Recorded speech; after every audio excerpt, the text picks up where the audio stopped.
Look around next time you drive past a strip mall. That restaurant with the empty parking lot. The one with the faded sign.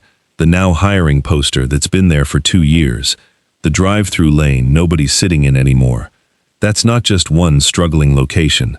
That's a warning sign. Because right now, all across the country, some of the most recognizable restaurant chains in America are quietly falling apart. Not from a single bad year, not from one scandal, but from something slower, and honestly, something a lot more dangerous. They got greedy. They raised prices, cut portions, cut service, cut quality, and assumed customers wouldn't notice. And for a while, we didn't. Now we do. This isn't about 12 unlucky companies. This is about a pattern of brands trading long-term trust for short-term profit, and now watching that trust evaporate in real time.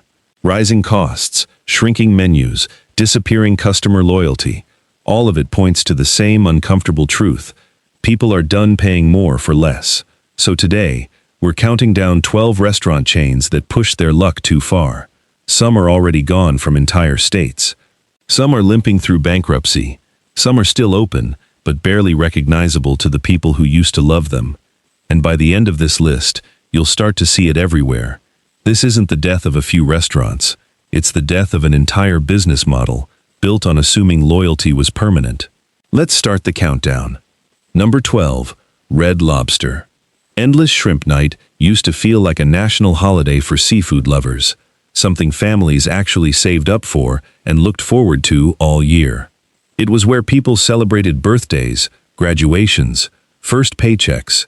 At its peak, it was one of the most dominant seafood chains on the planet, with locations packed on weekends and a menu people genuinely trusted. But somewhere along the way, the math stopped working. Promotions that were supposed to bring people in the door ended up bleeding the company dry. Portions shrank and quality slipped, even as prices climbed anyway. Then came the bankruptcy filing, the mass closures, the quiet disappearance of locations that had been there for 30, 40 years. The deeper problem wasn't shrimp. It was a company that forgot the difference between a promotion and a business model, and forgot that customers remember exactly how something used to taste and exactly how much it used to cost. Red Lobster didn't just lose money, it lost the story it used to tell about itself. Number 11. TGI Fridays. Flair bartenders, loaded potato skins, the feeling that eating out was actually fun. That's what Fridays sold for decades.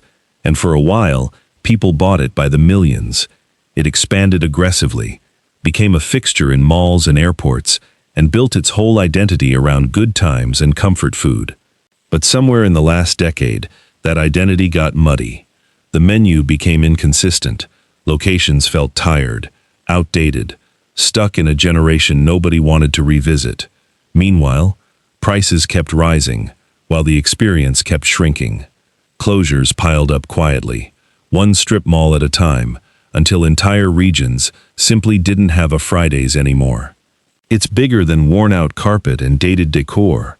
An entire generation grew up never understanding why their parents loved this place to begin with. Underneath it all is a brand that stopped evolving while the world around it moved on.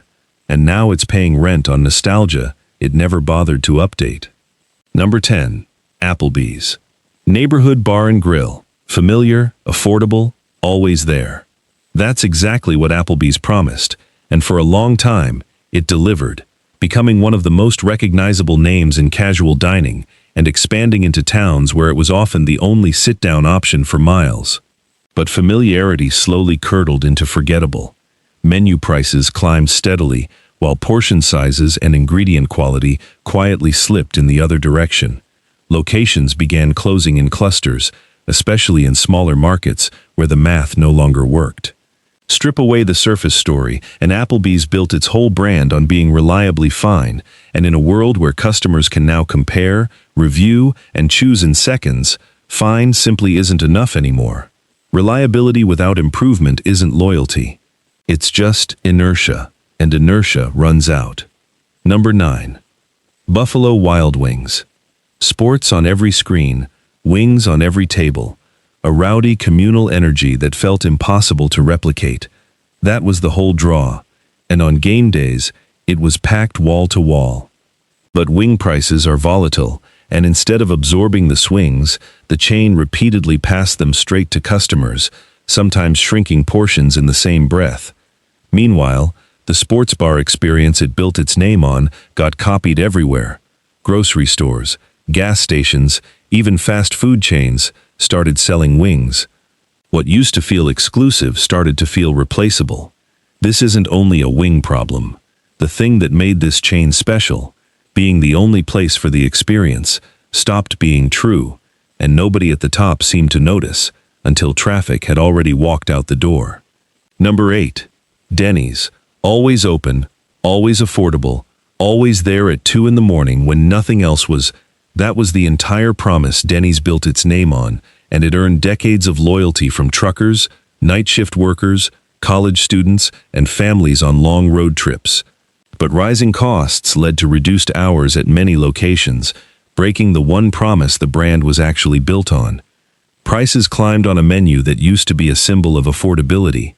Once a diner stops being the cheap, reliable option at any hour, what exactly is left of its identity? The real story here isn't the food, it's a brand that broke its own core promise to protect its margins, and in doing so, gave customers a reason to finally look elsewhere. A diner that isn't always open and isn't always cheap isn't really a diner anymore. It's just a building with a familiar sign. Number 7. Hooters. For years, one formula was enough to keep Hooters printing money. Expansion into new markets, a devoted following, cultural relevance that outlasted plenty of competitors. But cultural attitudes shifted, competitors adapted faster, and the concept that once felt bold started feeling dated and one-dimensional. Instead of evolving the actual product, the food, the value, the experience, many locations leaned harder into the same aging pitch while prices quietly rose. Closures followed, then bankruptcy filings, then a very public scramble to figure out what the brand even stood for anymore. This goes deeper than changing social attitudes. A business assumed its concept was permanent, when in reality, every concept has a shelf life, and this one expired, while leadership was still selling the same script from decades ago. Number 6. Pizza Hut. The Book It program alone built a generation of loyal customers before they could even drive, and for years, Pizza Hut wasn't just a pizza chain, it was the pizza chain, with dine-in locations that were genuinely popular destinations. But the delivery wars changed everything. Faster, cheaper competitors flooded the market, and instead of competing on quality or experience, Pizza Hut leaned on discount codes and shrinking dine-in footprints. Store closures accelerated. Menu prices rose, even as quality perception fell. A company let its identity get hollowed out by its own promotions, training customers to only show up when there's a coupon, which is not loyalty, it's just a discount habit waiting to be broken by whoever offers a better one. A brand built on constant discounts eventually forgets how to sell anything at full price. Number 5. Subway. Once the poster child of healthy fast food, Subway expanded to more locations than almost any restaurant chain on earth. That footprint became its biggest weakness. Oversaturation meant Subways were often competing against other Subways, cannibalizing sales in the same neighborhoods. Meanwhile, ingredient quality controversies, shrinking sandwich sizes, and rising prices chipped away at the fresh and affordable identity the brand spent decades building. Thousands of locations have quietly closed. Forget the real estate problem for a second. The brand's biggest asset, being everywhere, became meaningless once quality and value stopped being consistent enough to justify a footprint that large. You can't out-expand a declining reputation forever. Number 4. IHOP. Sunday morning pancakes, a late-night stop for teenagers, a feeling frozen and comforting routine. That was IHOP's identity for decades.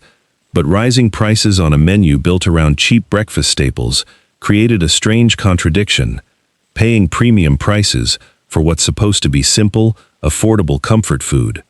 Traffic softened. Locations that once had lines out the door on weekend mornings started sitting half empty. A brand caught in an identity crisis, trying to feel upscale while still marketing itself as the affordable family option, and satisfying neither expectation in the process. When a brand tries to be everything to everyone, it usually ends up meaning nothing to anyone. Number 3. Chili's. Baby back ribs, bold flavors, a lively bar and grill energy that felt like an event. For years, that combination made Chili's one of the most dominant names in casual dining. But years of menu bloat, inconsistent quality across locations, and pricing that climbed faster than the experience improved, left customers questioning the value. Some recent marketing pushes have tried to recapture attention with viral value promotions, a clear signal that leadership knows exactly what went wrong. Customers stopped feeling like they were getting a fair shake. This chain spent years training people to expect discounts just to walk through the door, and now it's fighting to convince the same people that full price is worth it again. Once trust in the value breaks, no amount of marketing fully repairs it. Customers remember, even when the promotions come back. Number 2. Cracker Barrel. Rocking chairs on the porch, a country store full of trinkets, a menu that felt like a grandmother's kitchen. Cracker Barrel sold nostalgia as much as it sold food, and that identity carried it through decades of steady growth, especially along highways, where it became a reliable road trip landmark. But recent attempts to modernize the brand, updated logos, refreshed interiors, adjusted menus, created backlash from a customer base that specifically valued the chain for staying exactly the same. Meanwhile, prices rose on a menu that was supposed to feel humble and homemade. Rocking chairs and gift shops were never really the issue.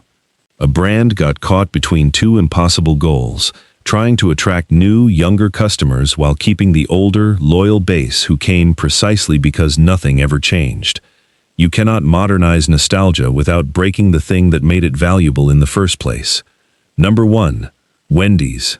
Square patties, fresh ingredients, a brand voice that felt clever and self-aware online. For years, being the sharp, value-driven alternative to the two biggest names in fast food was Wendy's whole reputation. But when reports surfaced about the possibility of surge pricing, charging more during peak hours, like a rideshare app, the backlash was immediate and brutal. It didn't matter how the company tried to clarify or walk it back, the damage was already done, because it confirmed exactly what customers had started to suspect about the entire industry. That pricing wasn't about cost anymore, it was about squeezing every possible dollar out of hungry people at their most inconvenient moment. This wasn't just a pricing controversy, it became the symbol for an entire era of fast food, the moment customers stopped assuming good faith from these companies and started assuming they were simply being managed like data points instead of loyal customers.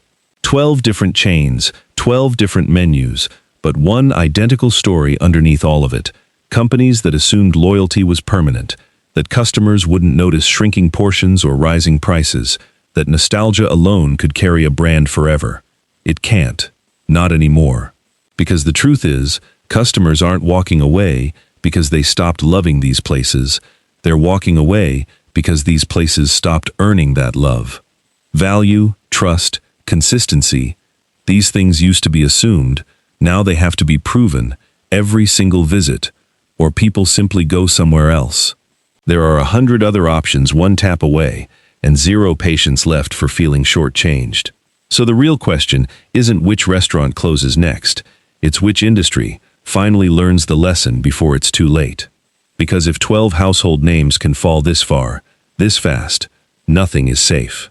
Not the brand you grew up with, not the one you still eat at every week, and maybe not even the one you'd have sworn could never disappear. What do you think disappears next? Let me know in the comments below. Thanks for watching. I'll see you in the next one.